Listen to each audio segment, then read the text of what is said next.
Mingəçevirdə yaşayış binalarının bünövrəsi dağıdılır. Mingəçevirdə yaşayış binasının qanunsuz şəkildə dəyişdirilməsi baş memarın məlumatı yoxdur kimi qələmə verilir. Sosial şəbəkələrdə Mingəçevir şəhərinin Nəriman Nərimanov küçəsində yerləşən yaşayış binalarına aid bir sıra fotolar yayılıb. Fotolardan da aydın görünür ki, həmin binaların küçəyə baxan fasad hissəsi sökülərək mənzilin yerində qeyri-yaşayış sahəsi, yəni obyekt yaradılır. Ən maraqlı məqam isə odur ki, bu dəyişiklik şəhər icra hakimiyyətinin cəmi bir neçə metrliyində baş verir.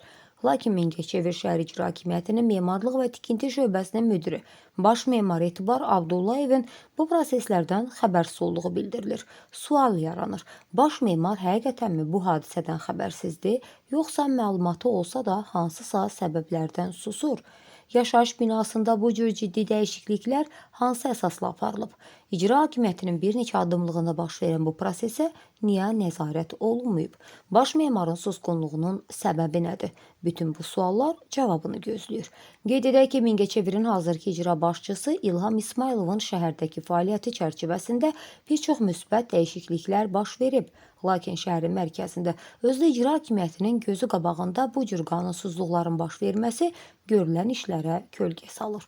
Şəhər əhalisi arasında yayılan söz-söhbətlərdə təəccüblə bildirilir ki, necə ola bilər ki, icra başçısının xəbəri olmadan bu cür qanunsuz dəyişikliklər həyata keçirilir? Bu kimi fikirlər bir daha göstərir ki, vətəndaşlar şəffaf və ciddi nəzarət mexanizmlərin tətbiqinə ehtiyac duyurlar. Məsələni diqqətdə saxlayır, adı çəkilən şəxslərin fəaliyyəti ilə bağlı daha geniş araşdırma aparacağımızı bildiririk.